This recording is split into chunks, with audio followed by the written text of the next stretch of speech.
Hey, what's going on, everybody? You're tuned into another episode of the LIGL Fireside Podcast Gamers Stories.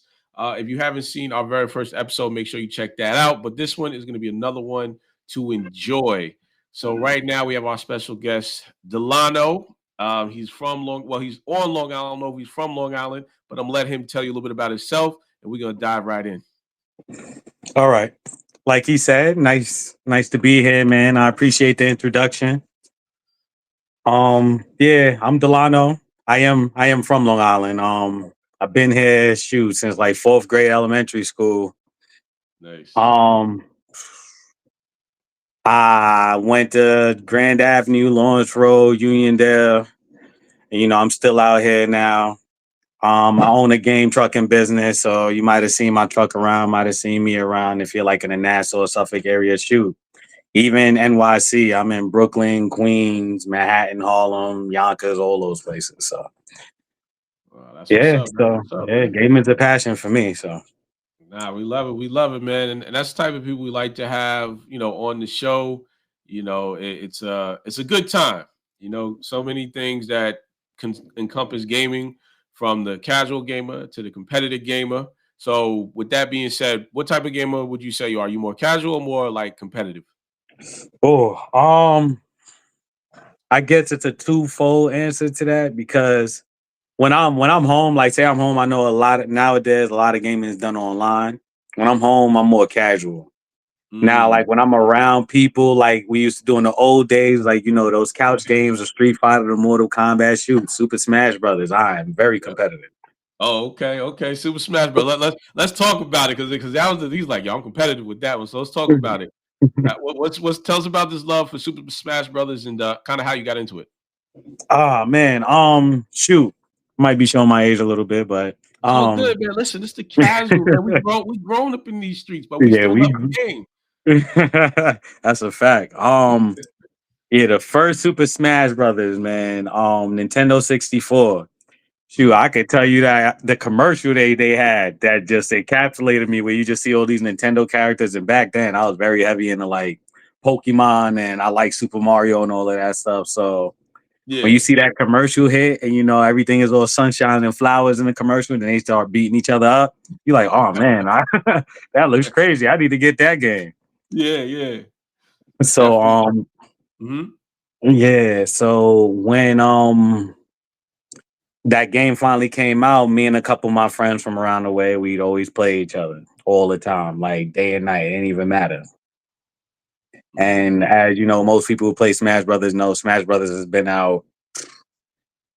Shoot, it feels like early 2000, maybe like 02, 03, something like that, till Yeah. today. And they had many different variations. They got Smash for N64, then they got Smash Brothers Melee for GameCube. Then they had Smash Brothers Brawl for the Nintendo Wii U, and now they got Smash Brothers Ultimate for the Switch. Each of them I played, each of them I was very competitive in. None of them I won any tournaments, but I guess that's where we slide in that. I was competitive, but I was kind of casual because I didn't really win none. But no, I respect it. I respect it. I will say this: Yeah. when it comes to that game, a couple of me and my friends we get together and we play for money. Like we'll play like $2-3 Okay. matches. You know, let's just say I like those days because my pockets got a little fatter. All right. So you just kind of hold it back, man. That's the real competition, right? What's the point of competing if you ain't really winning that cash money? So you know what I'm saying? We may not be winning on the big scale, but hey, if it's between me and you, and I get up, that's hey, I won. I'm a competitive game right there. I got a little gas money, or back then maybe some soda pop or some chips or something. It go a long way back then. That's a fact. No doubt. So in Smash Bros, because they got so many different characters, if you had one, who is it? Who would it be? And then we all know that sometimes people like to pick your character. Who's your second character? Oh, so not even my first character, my Now, second I character. want you first, but just to say Mhm. we both got the same character, who's your next go-to? You Oh, might, okay, nah, got you, got go you. ahead. My main and my backup, got you. Exactly. I honestly, because of the way Smash Brothers works, I guess it's different for every, I guess carnation of Smash Brothers they've had. All right, so break it down then. Go ahead. All We're right, gonna do the bet. chronological thing from day one to Smash Bros. Ultimate. I bet. So if we talking the first one, N64, if I remember correctly, get the brain cells flowing, it was Pikachu. That was Okay. my main. If you also wanted the main Pikachu, if I had to get a backup back then, it'd be Luigi. Okay. Now, Melee, my main was probably Luigi. Mm-hmm. And I say that because I had the friends I played with, one of them played with Mario, the other one played with Dr. Mario. And then I just kind of gravitated towards Luigi because of it. I guess kind of trolling, but Got it. Got it. I would say my second character in that one, Link. Mm. Yeah, definitely. I like Link in Melee. Okay. Okay. Now we moving on to Brawl. Yep. Brawl. My main was Link. Mm-hmm. And I guess my secondary, they kind of changed up a lot. So I would say Sonic. I use Sonic a lot, but I wouldn't say I was particularly good with him. It was just like Sonic is in Smash Brothers. He's with all these Nintendo characters. Oh my God, he's one of my favorite childhood characters. I'm playing with Sonic. I don't care. Right. Right. Right. Now moving on to Ultimate, my main would probably be Hero. Okay. And my backup, which honestly, like, say somebody wants to play me at Smash Brothers, Yeah. I'd pick my backup first. I wouldn't even go for my main first. Oh, so you little hit him with the rope a dope. You wheel him in like, Yeah, oh, you got it. yeah. Okay. Okay. I test them out first. So I'd be like, all right, you want to play me? Cool. So I'll play with Greninja. Mm-hmm. That would be my backup. And then when I feel like, all right, this guy is probably need to take him a little bit more seriously, let me switch it up. And it's really a switch up because Greninja is like fast, but he doesn't like kill easy. Like he doesn't kill people easy. He's light and he's easy to kill also. Okay. Hero is kind of the opposite. He's not really fast, but he's really strong and he's harder to kill. He's heavy, with the Smash Brothers physics and stuff like that. So he's a little harder to kill. And, it kind of messes with people. It's like, he went from this fast guy, easy to kill, to this big, strong, tanky guy. Like, Nice. I love the strategy behind it, and definitely throughout the years and the different variations of the game, you've kind of had a collective play because I'm sure each player had their own play style, their own way, their own benefits. But you kind of adjusted with the game to be like, all right, they modded this one or they made this play a little bit better here. I like their movement, so that's what's up. yeah, absolutely. So, what question? Well, actually, what I question: what game, if anything, are you currently playing, and what kind of keeps you coming back to it? Is it Smash Bros, or have you kind of expanded your gaming expertise into other games? I still play Smash Brothers. Okay. There was a point in time where I kind of took a break from Smash Brothers. Usually, the people I usually played with, we all in different parts in our lives now, so a little harder to get together for that Friday night Smash Brothers session. Okay. I got a little bit more into Smash Brothers recently because I've been more into learning to mod my Mm. game. Kind of on the business side, somebody get my game truck and they see Smash Brothers, but like Vegeta's in it. And they're like, yo, what the hell is that? Like, how is this happening? Okay. Okay.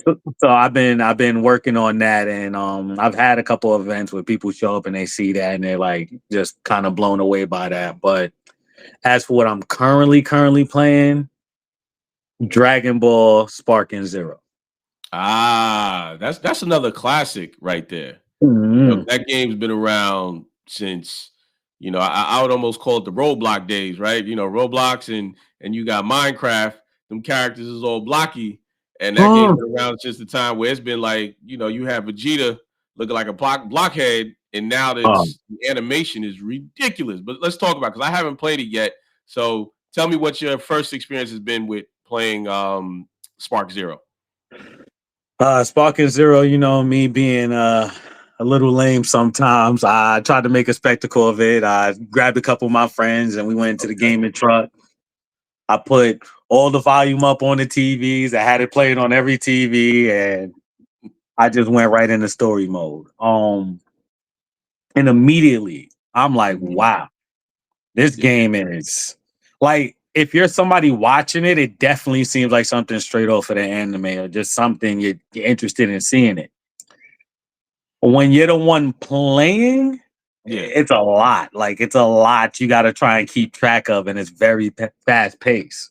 Uh, Like most Dragon Ball games, when you playing, if so choose, if your opponent lets you, or if you manage to get that breather, you want to charge up and you get your key together and you just strategize from there on what you're going to do next. But this game, they really keep you on your toes. Like if your opponent wants to rush you, it could, unless you know how to play defense properly, it could really mess you up. yeah, yeah, yeah. All right, all right. I'm thinking I might check that out because I've seen is just the anime version of it, and people playing, and it really does feel like wow. I'm watching the show. I'm like, but how they actually hitting those combos? Back in the day, and even currently, people be button smashing. I'm just like, yo, I Hmm. hate button smashing because they are moving so quick. Hitting the combos, darting through the screen, throwing the ball. I'm like, all right, is that skills that button smashing? Which one would you say? Is it a little bit of both, or I would say it's a little bit of both, but there is okay, definitely a skill gap because if you playing that game of a little bit of both, you come against somebody that's not, mashing buttons, but they know what they're doing, you yeah. could definitely tell. You could I got all you. the I way got tell. you. I got you. No doubt. I'm gonna keep that in mind when I actually pick up the sticks. And is that Yeah, playable yeah. online or is that just PC versus computer, or how does that work? Does it play online? Yeah, it plays online. I'm guessing with this, that's probably one of the more selling points, the biggest selling Mm, points about it, because with the older iterations of the series, it was more like sit with your mans on the couch and now we gonna fight with each other. right. But times have changed. Okay. And I think people are just hungry for like a real competitive Dragon Ball game. They had Dragon Ball Fighters out, Right. but the type of fighting that was more akin to like Marvel versus Capcom.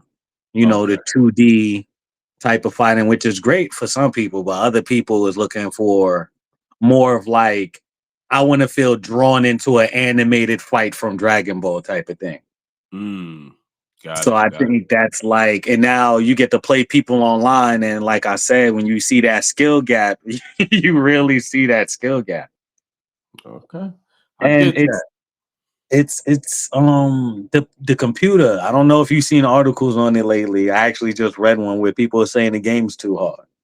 Really. Yeah, Nah. there's The latest article I believe is that they had Vegeta turning into the Grape Ape type looking dude. So yeah, that was like the latest news that I've seen in terms of the game, but I haven't heard that people are saying it's too hard. So that's interesting. yeah. It's funny you mention him because that's probably why you heard about him, because people are struggling to beat the Great Ape Vegeta. Oh, okay. See, I guess I was looking at like clickbait. I'm like, oh, Vegeta's with the back, but I didn't read the comments below. I'm just looking at them like, oh, yo, he's back. That's what's up. But I get it. Yeah, they did. It was so much of a struggle that Bandai commented to the people complaining about the difficulty of the game that it's okay to lower the difficulty settings. Like you have the ability to lower the difficulty settings, Yeah, yeah, yeah. but people are refusing to do that and then complaining the game is too hard. You can't make them happy sometimes, man. Like, yo, I think they might have been trolling with that comment. Like, you could put it on easy for those who Yeah, that's got the exactly, skill that set. was definitely a troll, but they're right. I mean, if sometimes I'm a casual, but I got my pride about me when it comes to gaming. Right, right. I'm not putting it on easy. I'm gonna Hmm. sit here and fight this guy 1,000 times Yeah. on whatever difficulty I'm losing on until I beat him. I'm not going easy. I'm not doing it. Fair I'm enough. gonna face up the challenge, and yeah. Yeah, I think that's also one of the beauties of gaming is that you do it till you win. Like, right, that's why you're doing it. You don't want the game to be super easy because it'd be the reverse complaint. Oh man, this game is too easy. It's not challenging me. I don't want to play this anymore. But I think that's one of the good things that is hopefully coming back into gaming with a lot of the RPG games and some of those other things. Like they got some difficulty to it. You got to think about it. Like there's strategy to it. And I feel that as gaming kind of gets back to that, I think that's a good way to go. But I do want to bring up another question for you. So How do you Mhm. think gaming has evolved since when you first started playing, and where do you think it's heading in the future? From when I first started playing, how's it evolved? Well, I guess I hit the obvious point first, graphics. Okay. Yeah, I mean, like No for instance, blockheads running around? ah man, we was talking about Smash Brothers. If you look at Smash Brothers for 64 compared to Smash Brothers Ultimate, Yeah. man. And the funny thing is with something like that, when Smash Brothers 64 came out, shoot, with a lot of games that came out back in the day, you see Mhm. those graphics and you're like, wow, there's no way the players could get more realistic than this. Right. But this Yep. is like back in 2001, shoot, back in 98. Yep. Yep. Where you look back at it and know you were saying things like that is very laughable because, yeah, those graphics, man. Okay. Definitely. Other than that, maybe the competitive nature of games. Okay. And for example, not just like a competitive game like Street Fighter or Mortal Kombat or anything like that, but let's say, I don't know, Super Mario World. Okay. Uh Back in the day, you'd play Super Mario, your lives run out, that's it. There ain't no continues, nothing like that. True. You get what I'm saying? Shoot, just recently, like I was playing this Lion King game that they have for Nintendo 64. Yeah. That game, it could really stress you out. And then when you die, like say you get to like the seventh stage, which took like all your mental capacity to get there, then you die. You're going back to stage one. Mm. There's no, you're not starting back over there or anything like that. It's stage No one. auto So saves with that one. exactly. Autosave is a major part of that because now you fast forward and you're playing like a remake of that same game. The game auto saves before you fall off the cliff, or it auto saves before that person kills you. So it's almost as if like gaming has become more catered to the casual gamer, which I have no problem with. Right. Right. Right. But sometimes we gotta ignore the complaints from the casual gamer and still keep the hardcore gamers involved, like Spark and Zero. They complained it was Mhm. too hard. Probably the people complaining are the young kids that didn't grow up with the non-saving video games. Facts. I'm right there with you, man. I'm an old head too. So I know all about that struggle. Like, oh man, I gotta start Mhm. all over again. Yeesh. You know? The cheat codes You- used to be when you had to remember them and write them down back in the day. Now it's like oh cheat codes is part of the yes. fun. But remember the up, down, down, left, right, A, B, start. All of them. Look at that. It's still in my because man, you had to remember that code. Hell yeah, that's engraved in your DNA. You might as well put it on your Exactly. gravestone now. Exactly, man. That's crazy. So what do you think about like, that was kind of the fact. What do you think about the future of it? The way do you see the future of gaming? Because clearly it has jumped in terms of like the graphics. One of the things you mentioned is the gameplay. Back in the day you couldn't save, now they did. But where do you see us going in the future, either good or bad? Um, I see good. Okay. And as far as future, I don't know like how heavily you are into like anime or anything like that. One Piece. You know what I'm saying? I'm One a big Piece. One Piece fan. You know what I'm saying? That's my I think extended I do anime. I so. mean Naruto. You know, Okay. not watch me some Naruto. So All right. I me and only say Seth. that they got this anime Sword Art Online. Okay. I don't know if you heard about it. Nah, not yet. But basically it's an anime about gaming. Oh. But it's more virtual reality. Oh. So the plot of the anime is you put on this headset called the Nerve Gear, and it brings you into this virtual world. And it's like real. You move your hands, your character move his hands. Whatever you do, whatever your brain wants your character to do, it's going to do. Hmm. And in the anime, what happens is people log into this brand new game called Sword Art Online, but they're unable to log out. So now Oh. they're caught in this virtual world, and if you die in this virtual world, your heart stops in the real world, and you die for real. Wow. So that's become like the main plot of that Mhm. anime. So it's like a select whoever bought it when the game came out and logged in, and I think it went on for years. They were stuck in there. They were stuck. Their real Wow. bodies laying in hospital beds, connected to the nerve gear still, and they just stuck in this game. Wow. That's a crazy game, man. Definitely Yeah, realistic. Getting in that. what is it, the Oculus type style of Yeah, yeah, exactly. crazy. I definitely see that gaming at some point in time being more focused in that direction where it's like, and maybe I'm talking too far in the future, but you put on this nerve gear and all of a sudden you are like, I don't know, let's pick a character, Batman or something. Yeah. You really feel like you out there beating up criminals in Gotham, like in VR, swinging from rooftops, whatever Batman does at night. Yeah. And I shoot for people like me who, wish they was rich. You could play Batman's alter ego, Bruce Wayne, and during the day, live a rich life. There In you this go. virtual There you go. world. As soon as you get home, you become the rich man. Exactly. Might be a nice little escape for reality or whatever the case may be. But I feel like just that would sell a lot, even to people who probably wasn't into using the controllers, because with games now requires you the right stick, you're controlling the camera, the other stick, you're moving your character around. Mm-hmm. There's a lot of people that don't get in the game, and I'm like my wife. She doesn't Yeah. play certain games because she's scared of the hand-eye coordination behind it. Like, oh, I got to move the camera here just to move there. There's a lot of gamers who game where that's nothing to them. That's Right. gaming. Yeah, But the part of the it. average person, they're seeing that. They're like, whoa, what do I do now? Where do I go from here? It's so true. On top of that, I remember the first time I went to this event and I seen a couple of gentlemen playing, I believe it was Overwatch, but they were playing on the keyboard. And I'm Mm. like, yo, how in the world are you doing? I mean, my man, his fingers look like Chris, but he was gaming. And I'm like, I couldn't even do some of those moves with a joystick. So definitely I can relate to a new person getting introduced to a controller because I was that new person getting introduced to a keyboard. And I'm like, duh, duh, duh. I ain't know how to move nothing. You talk about left, right, and I'm like, oh, if I put the top arrow key, I go forward, and I got to hit the other key to turn my head. And I'm like, nah, it's too much for me. I'm good. I'm He was like, like, this is why I tap out. yeah. I'm like, this is where I tap out. So I got a random question for you. What was Mhm. the strangest or most unexpected thing that's ever happened to you while gaming? Huh. The strangest, most unexpected thing that ever happened to me while gaming. Yep.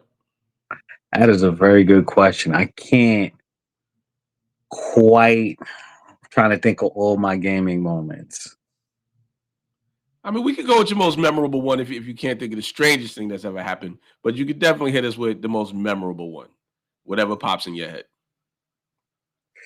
Okay, my most memorable gaming experience, I will say, was, and you know what? I guess it's my most memorable because it's probably my oldest.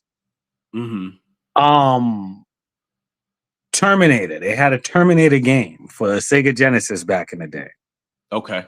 and it was kind of like it was first person shooter.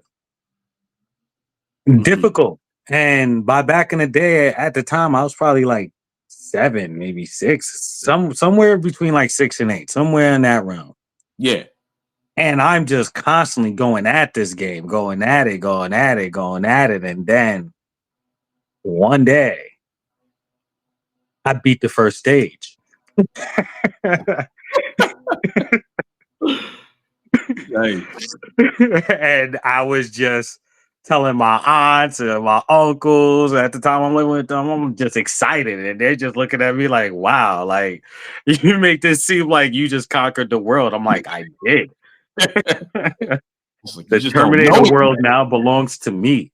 Right.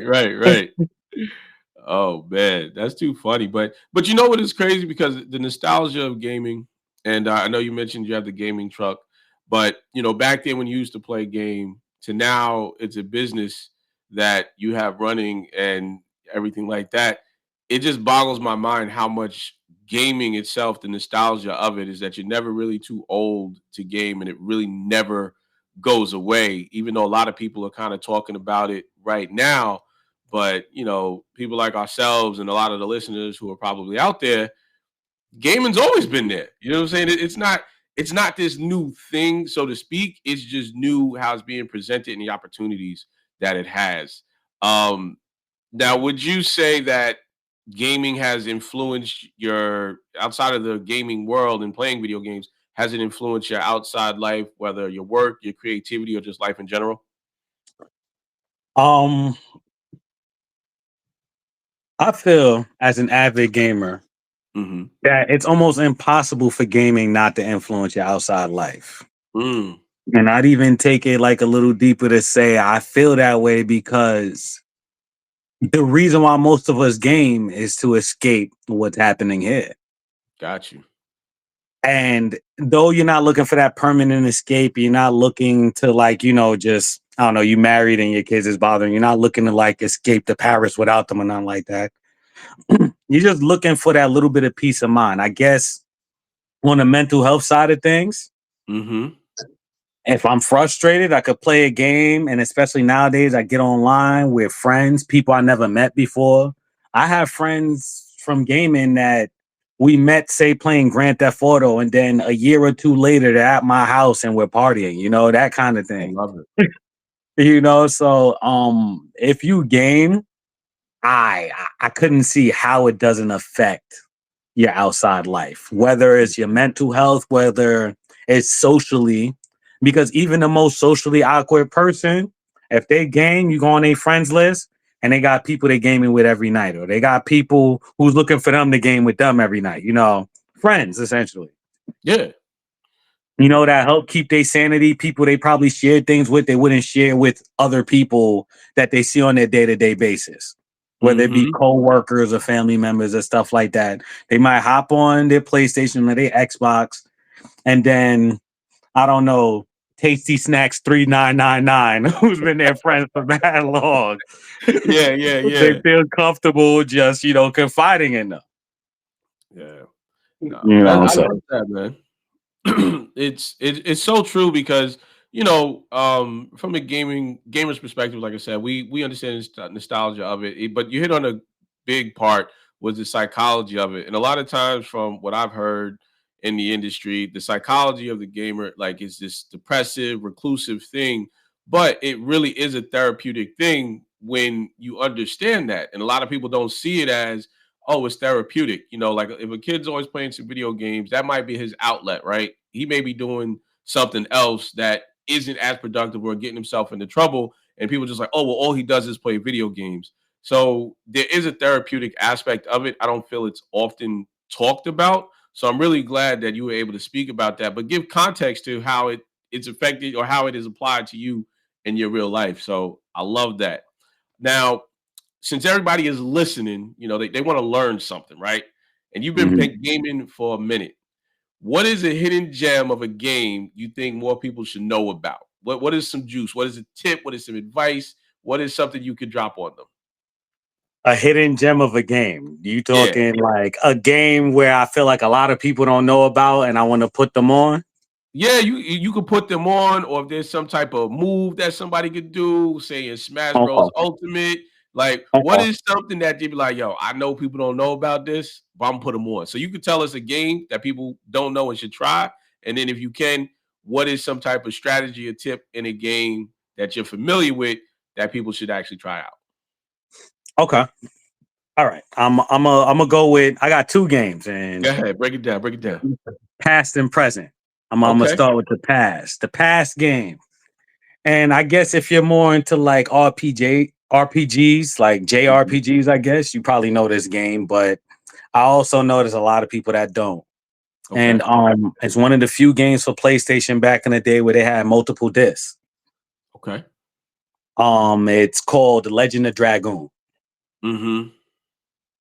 And me and my brothers as kids, it's a one-player game, JRPG, man. We watch each other take turns and play that game. It's like 4 discs of just great plot. Right. Something you never seen before for its time. Back in the day, man, I thought those graphics were clean, especially the cutscenes, because the cutscene graphics was always way better. Yeah, yeah, yeah. You used to wait for them. Oh, it's coming. Yeah. Let's just hold down and watch. hmm Regular Yep, game yep. graphics, like, did the cutscene come on? You like, whoa, cinema. I gotta see I'm this. locked in. So, like, yeah, that game, I loved it for the fact that it had all those discs. It was long. some of the characters you played with died. It hit emotional tones. Mm. And that's why I kind of like that game. Okay. Can I remember any hidden gems about it?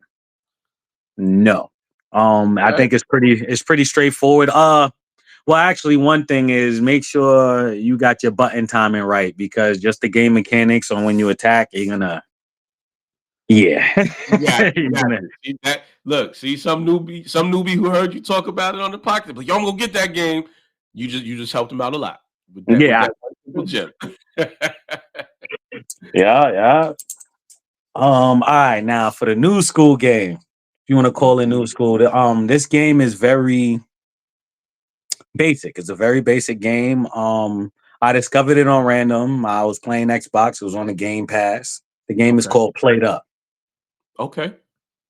I just seen it for whatever reason. I decided, hey, I want to play Chef today. Let me see what this game is about. Basically, what you have to do in that game is run a restaurant and satisfy every customer that walks through that door. And if even one customer is upset, just one, Yeah. your whole restaurant business is shut down forever. Wow. So A real yeah, life business. yeah. It's business on extreme mode. Yeah, yeah, yeah. So I'm just playing it. Me and my friends, we play 2K and other stuff a lot, but we constantly look for other games we could play together, whether people know about it or don't know about it. So it was basically me just testing out a game, and then Mhm. I'm playing it, and I told one of my friends I was on the party with me, I'm like, yo, download this game. It's very small, it's very simple, but it's 4-player. I would like to help. Is making a restaurant, da da da. So he started playing it with me, and next thing you know, we're both locked into this. It's a very simple game. There's no camera angle changes or anything like that. The Okay. graphics aren't great. There's no plot behind it besides, hey, you chose to get this restaurant and make spaghetti for all your customers that walk through the door. Now you got to make sure none of your customers are mad or upset. Make sure your restaurant's clean. Make sure you can get everything to everybody on time. Um, I feel like it's a hidden gem of a game because my wife, she's not a gamer at all. Okay. There's times I've tried to get her over and over to play video games. I've I've gotten to the point where she already knows this, but I've just decided, like, for real, she's just intimidated by a lot of games. In this moment, as I'm playing with my friend and I'm playing this played up game, she walks in from work and she's Yeah. watching me play the game, just hi, how you doing? And she's sitting on the couch and she's watching me play the game. Next thing I know, she's over my shoulder, like, hey, that customer wants this. You need to do that. Oh, this needs to be done. Yeah. And she never shows interest in anything I'm playing, like, ever. You're like, But wait a now minute. she's watching this, like, she's watching, like, I don't know, Bad Girls Club or some shit. Like, she's into it. So I'm like, oh, okay. You got a lot of comments over there. Why don't you grab a controller and come play the game with me? Right. At first, like, I said, she intimidated by games. She was like, no, I can't do that. But I was very insistent, and she eventually grabbed the controller and started playing with me. And to pass by everything else, that's one of our activities that we do as a couple. We play that game Right. specifically. Now she'll ask me sometimes. She'll come from work like, "Hey, I see you over there playing a video game. You want to play Played Up with me?" And I'm like, "Shoot, why not? We could go Word, try and word, build this word. restaurant to franchise success. Let's do it." So Nah, that's yeah, dope, man. That's dope. That was definitely a hidden gem that a lot of people don't even know about. But if you got the significant other at home and you playing your games and they're just like, you like, hold on, I got something for you. Put this on. So I love that. So I got one more question before we wrap it up, and then again I'm gonna give the floor to you. So the last okay. question I have: if you could create your own video game, what would the concept of the story be, and what would you base it on?